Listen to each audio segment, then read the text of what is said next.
Hi there, thanks for joining us. Andrew Dunkley here.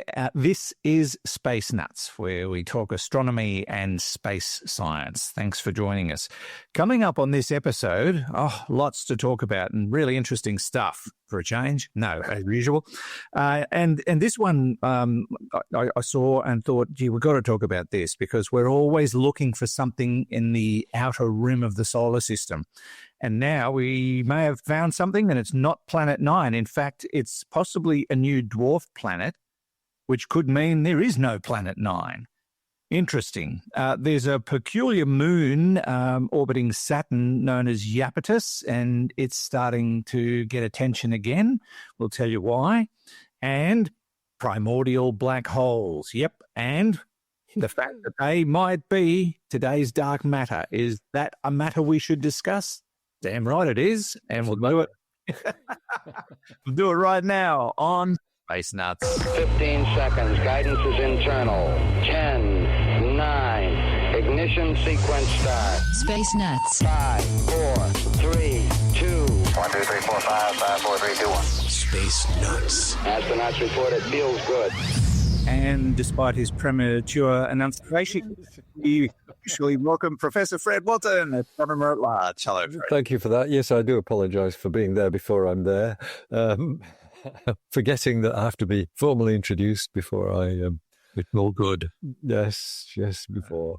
That's how I used to run my radio show. I didn't care what happened. If someone walked in, they were just part of the show. I didn't, I never cared about standing on ceremony or sticking to the rules of radio. What rules? I mean, it's just people talking, isn't it? And playing music and enjoying themselves. I thought that's how I ran it. Even when I worked for the NBC, I was like, oh, that's right. I'd been dropped for it a few times, but eventually they saw the light and started going, hang on a minute. For listening to this bloke, we might be onto something. Anyway. They eventually brought in an expert to teach us how to be human beings on the radio. Oh, really? Yeah, they did. They did. And when she talked to me, she said, "Don't change a thing," which I think was really a great endorsement after being told to shut up for several years. Yeah. No, well done. That's good. Now, before we get started, how's the weather down in Sydney? Because you've been copping a spanking with the rain. We did, yes. One day last week, just overnight, we had 97 millimetres, or getting on for 4 inches, isn't it, in the measure? Yeah, that's right. 4 inches. That was just one night. And altogether, we probably had something like 150 over that wet period. Yeah. So it was very wet, very miserable, very soggy. Fortunately, everything seemed to hold up. Our downstairs granny flat, which used to flood when it rained, but we had a lot of work done last year. That was in good shape. Everything seemed to be all right. Yeah. I shouldn't tell you that right now, as we record, there's a big rain band headed your way. Yes, there is. That's right. We already know. It's easing off now. We had rain all day, but I'm looking out now, and it stopped raining. The sky's actually thinning. It's still quite grey, but it's moving that way, which is towards you. Me. It is. We're expecting that later this afternoon. It sort of started off quite bright this morning, but it is definitely looking a bit greyer now. So, I have some news. At 2:37 a.m. Saturday. Oh. Our bedroom door rattled. Okay. And my first thought was, that was an earth tremor. And guess what?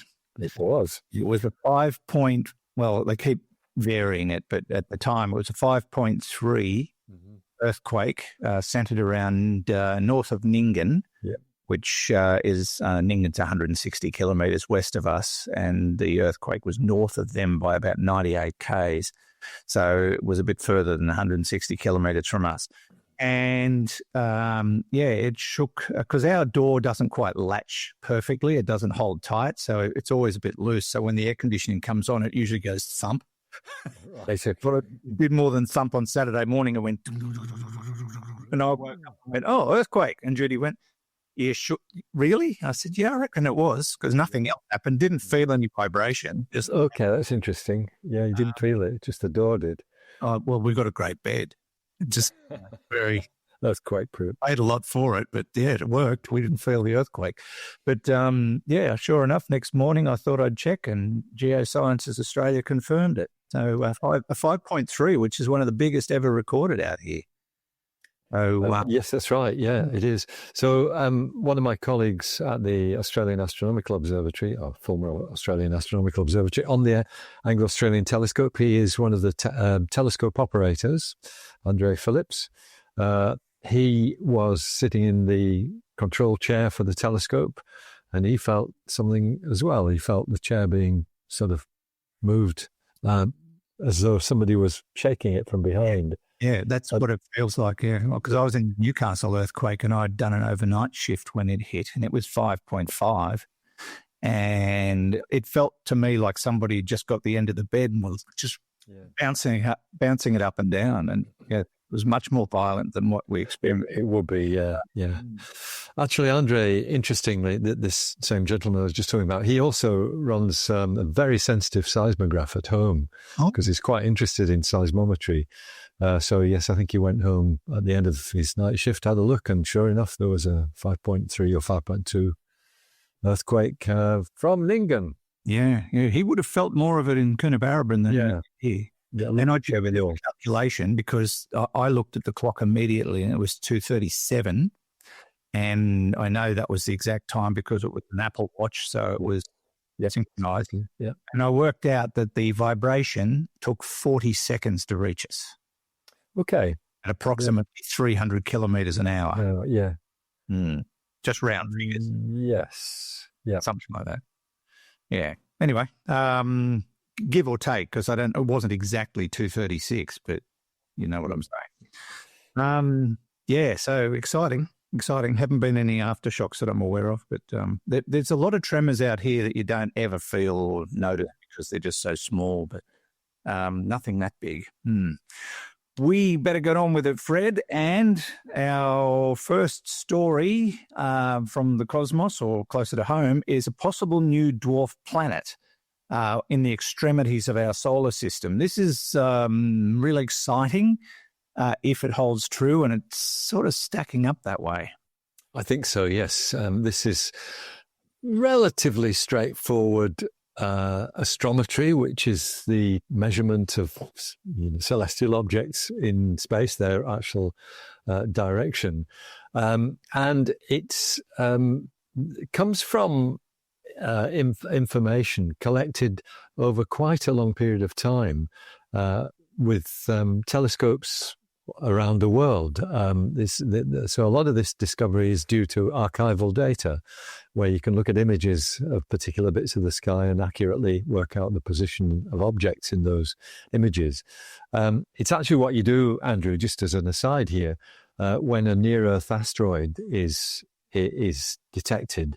The first thing astronomers do is look back through archival data to see if there are any images, photographic images or electronically detected images that will show it, because the longer you can observe something for, the more accurately you can deduce its orbit. And that is true with this object, which turns out to be a TNO, a Trans-Neptunian object. It's been studied by astrophysicists at the Institute for Advanced Study in Princeton, very, very distinguished institution. And what they found is an object with the very unmemorable name of 2017 OF201. It is an object, a Trans-Neptunian object, in a very, very elongated orbit. Its nearest point to the solar system is, I think it's 42 thereabouts astronomical unit. Is that right? No, 44.5. That's its closest point to the sun, what we call the perihelion. 44.5 times that of the Earth's orbit. In other words, 44.5 astronomical units. But the staggering thing is that its aphelion, the furthest point, is, now let me find the number. It's much, much higher. You might have 32? I think it's more than that. where are we? I think it's in the thousands. It's very, very distant. So when it was found, I beg your pardon, when it was found, it was about 90 astronomical units away. And there are enough observations that it's sort of continuing its orbit. 1,600. Yeah, 1,600 astronomical units. That's its furthest. And that means that it's only going to be visible to Earth-based telescopes for a few % of its orbit when it's at its nearest point to Earth. They're actually saying, Fred, that it's going far enough out to be entering the Oort cloud. That's right, part of the inner Oort cloud, which makes it a very interesting object indeed. With an orbital period, if I remember rightly, of 25,000 light years or something ridiculous like that. 25,000 years to complete an orbit. Sorry, 25,000 years, not 25,000 light years. Yeah, so it's a very, very distant object. In fact, it's probably apart from comets, it's probably one of the most distant objects ever discovered.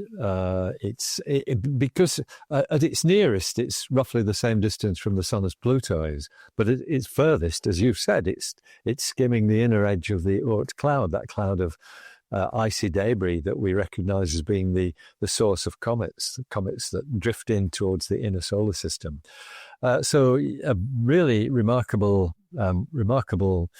set of observations. It's been observed 19 times, so it's got a very high certainty in its orbit.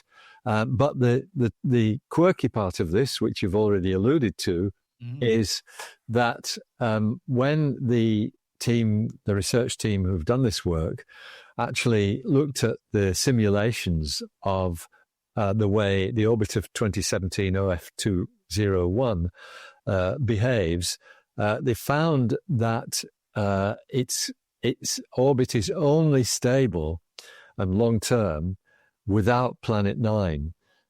So if you have Planet 9 in the equation, then it gets thrown out within 100 million years, which means, that's a short time in astronomical terms. So yeah, it's if its existence is confirmed, then Planet 9 can't exist. That's what they're saying. That is what they are saying. Yes, that this is, and a quote from the media, it's one of the strongest pieces of evidence yet against the existence of Planet 9. Terrible. Yeah, that's right. It does suggest that there are more objects of the same kind. We haven't found them yet. But yes, the figure I was looking for earlier, it spends only 1% of its time in orbit near enough to be able to be detected from Earth, because it's a relatively small object, thought to be around 700 kilometers, which probably makes it a dwarf planet rather than a large asteroid. And that's imagining that something that size can only be visible for 1% of its orbital period because the rest just takes it too far away. Yeah. It gives you a good idea of just how elongated its orbit is.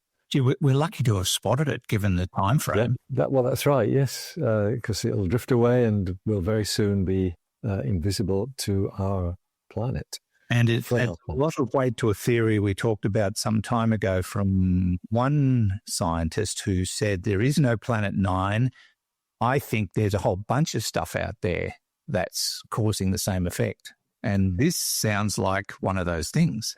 Yes, that's right. And it's similar. There was a similar argument around the same time by another group of scientists, one of whom I actually spoke to in Canada a couple of years ago, who said effectively that, the evidence for Planet 9 is based on, I don't know, it's probably a dozen or so of these icy asteroids, all of whose elongated orbits sort of line up in the same way.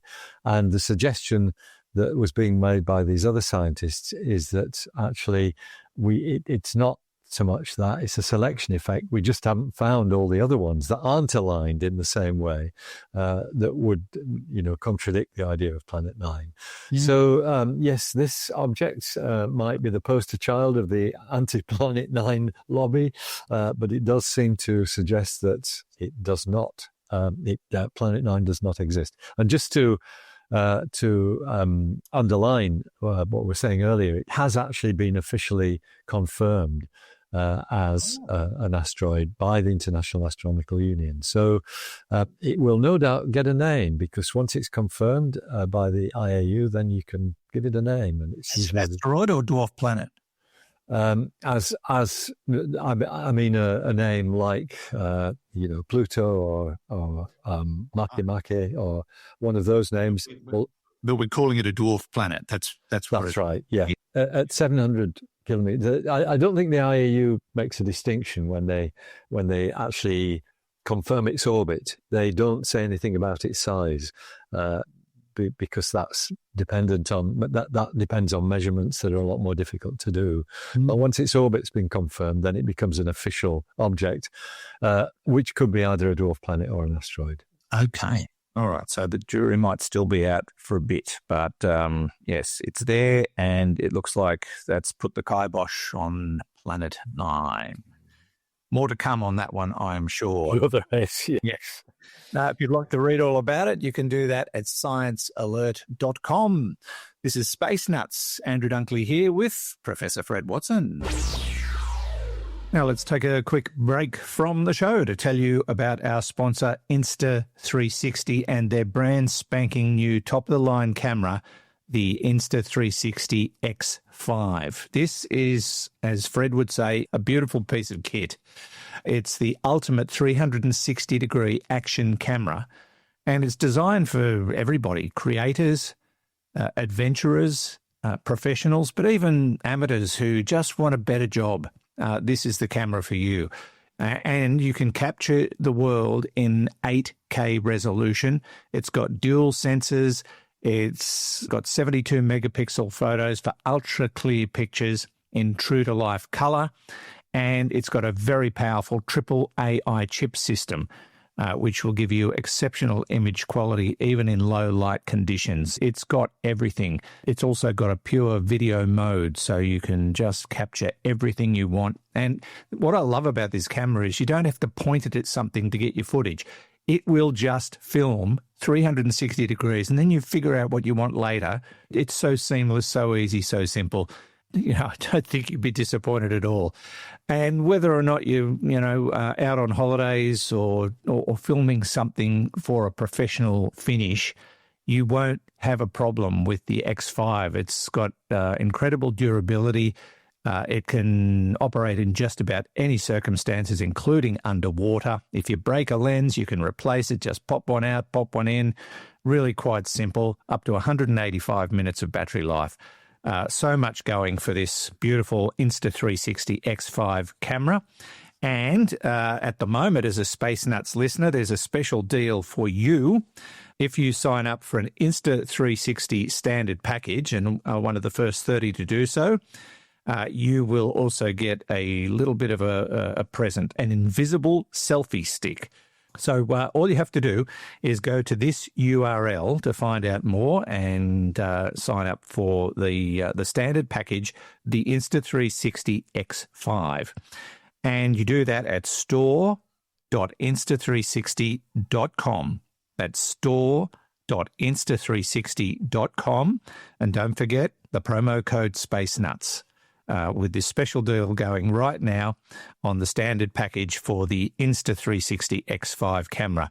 That's store.insta360.com and use the promo code SpaceNuts. We've got all the details in our show notes. Now, back to Space Nuts. 0G, and I feel fine. Space Nuts. Let's move on to our next story, Fred. I find this one fascinating for one reason. This is going to sound strange. I've never heard of this place. Oh, really? Never heard of it. It's a moon of Saturn known as Iapetus. Now, when I say I've never heard of it, when I saw the picture, I went, oh, yeah, I know I've seen that picture before. Yes. No, because it's unique. That's why this moon is so very interesting, because questions are still being asked as to how it looks the way it does. It's a strange place, and it's getting a fair bit of attention in social media at the moment. amongst other things. But yes, it's back in the news. It is back in the news. And I think it is really, as you say, I think it really is social media that stirred this up. Until 2017, when the spacecraft plunged into the atmosphere of Saturn, we were absolutely swamped by marvelous photographs of the moons of Saturn from the Cassini spacecraft. Told us more about the moons of Saturn than we could ever have guessed that we'd learn. And I think, so Iapetus was certainly very much in the headlines then because it is such a peculiar world. But it sort of, because so many of the questions don't really have proper answers, that's allowed it to sort of fade from the attention of planetary scientists. But it's been spotted in the media by social media people who have really raised it once again, as a place of great interest. And maybe that will encourage some of the planetary scientists who've certainly had an interest in Iapetus to go back to some of the Cassini data, maybe using, more modern AI methods to analyze it and actually check out what is going on there. Yeah. So it's the first thing you'd find out about Iapetus, and it was when it was discovered back in the 17th century. Giovanni Cassini, that great observer who discovered the Cassini division, hence the name, made the discovery that this little world orbiting Saturn is peculiar because one side of it was very much darker than the other. Yeah. I remember actually at the start of my career, back in the early 1970s, when I was working at the Nautical Almanac office of the Royal Greenwich Observatory with one of my colleagues there, Andy Sinclair, was a specialist on Iapetus, and he kept telling me it was a very peculiar world. But it was only when Cassini flew by a few decades later that we realized just how peculiar it is. So it is covered in craters, but it's got this dark side, which just looks as though it's been spattered with soot. Looks as though, somebody's put a pile of soot out there and Iapetus has run into it. And you've got this very dark face to it, contrasting with a very highly reflective surface. Now, that's peculiar in itself because it's only on one side, and that's the forward-facing side.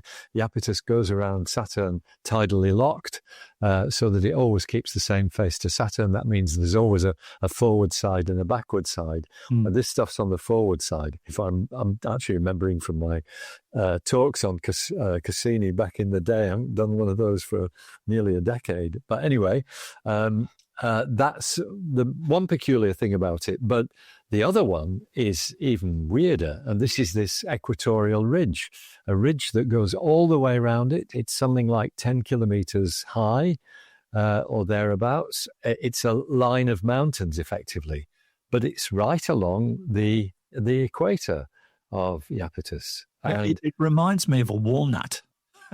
It is, that's right. I used to think it looked like a walnut, exactly that. Yeah. And so, there's various theories as to how it got there. And the one that I thought was the most common one was that it was caused by the contraction of the crust of Iapetus. That makes sense. That if as Iapetus cooled after its creation, it's rotating on its axis, the crust contracts until you get a bulge which naturally forms around the equator of rotation, right angles to the axis of rotation. But I think other hypotheses have been put forward. One is that perhaps there was a ring system around Iapetus that actually collapsed and fell onto the surface and generated the ring of mountains.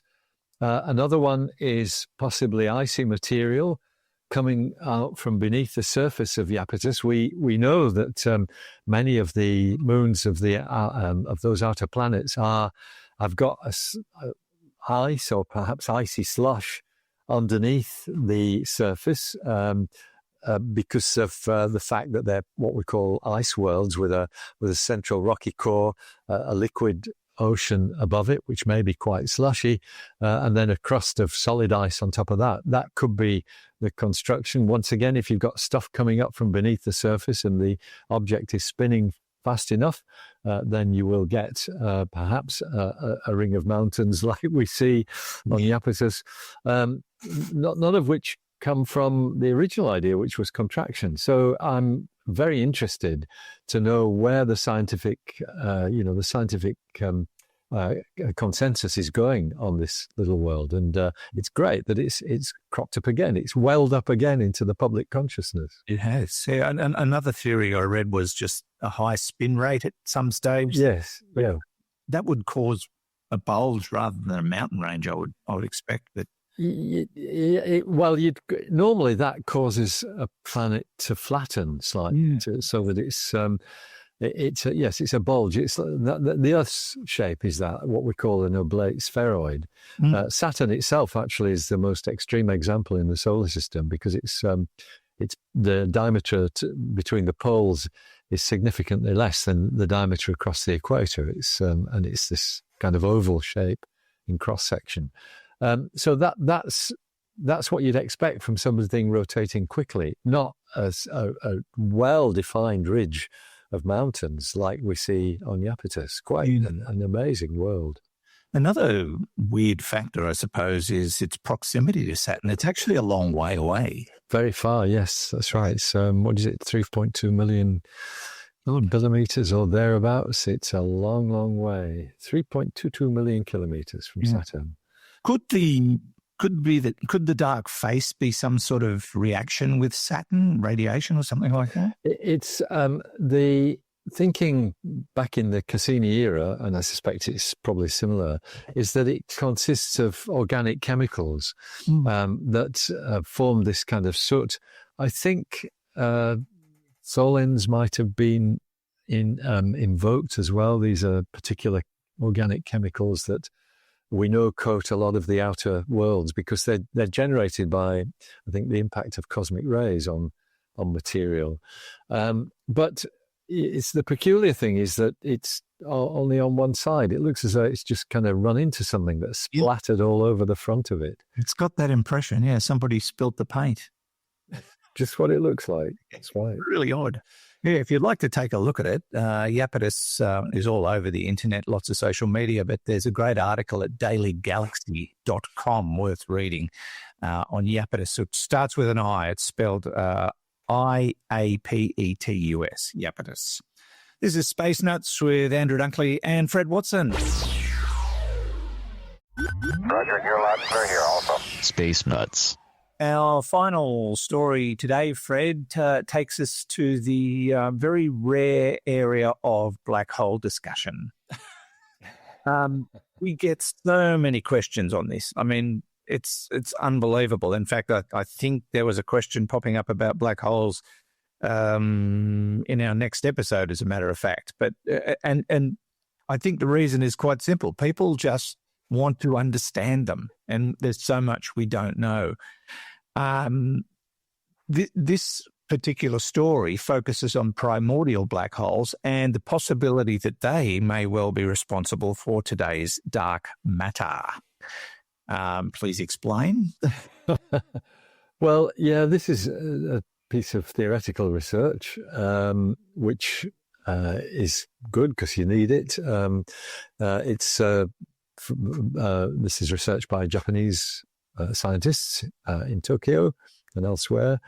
And what you have got here is people who are looking sort of almost with new eyes, if I can put it that way, at the dark matter problem. Because dark matter is a big problem. We've got this stuff that seems to have a gravitational hold on galaxies so that they don't fly apart, and a gravitational hold on galaxy clusters so they don't fly apart as well. And yet we can't detect it. We cannot detect it in any way other than by its gravitational pull. Yeah, we've never captured any of it or anything like that. No, that's right. So there's what have we got to go on? not very much in terms of our understanding. However, there was quite early on in the dark matter story a number of experiments carried out on big telescopes. One of which was actually here in Australia, a very historic telescope called the 50-inch at Mount Stromlo, previously known as the Great Melbourne Telescope, because it was very old, but it had been modernized with new equipment. And they did an experiment which was called MACHO, and it was designed to look for the gravitational lensing effect of large objects in the universe, basically, in the vicinity of our galaxy. And by large objects, I mean things that aren't subatomic particles. So I mean things like orphan planets, dead stars, or black holes. MACHO was actually an acronym for Massive Compact Halo Objects. Now, they didn't see as many of these gravitational lensing phenomena, in other words, the space around one of these objects being bent so it magnifies an object behind it. Yeah. They didn't see any in numbers that were sufficient to make MACHOs the missing dark matter. And so that was in the 90s. That really ruled out things like black holes as being the culprits for dark matter. And so that's when we were, our attention was shifted to the idea that dark matter is actually some species of subatomic particles, perhaps many species, but ones that don't interact in any way with normal matter. And that's where things remain today. So it's interesting to find a paper which kind of goes back to an older idea that maybe black holes actually do contribute to the dark matter. And the reason why I think this paper has been published is that there is a slightly new twist to it, because these are, the postulate is that these are primordial black holes which were created at the same time as the universe was. In other words, during or immediately after the Big Bang. So that you basically find these objects potentially. We've never observed a primordial black hole. People just kind of guess that they are there, and we do see black holes that maybe fall within the mass range of a primordial black hole, but we don't actually know that they exist. But to come to the point, I'm not being very clear here. What has actually led to this research is that the lifetime of a black hole is possibly much, much longer than Hawking predicted that these primordial black holes would last. He gave them, because they were smaller, he gave them a relatively short lifetime. Black holes, we know, do evaporate because they release Hawking radiation, this quantum mechanics phenomena.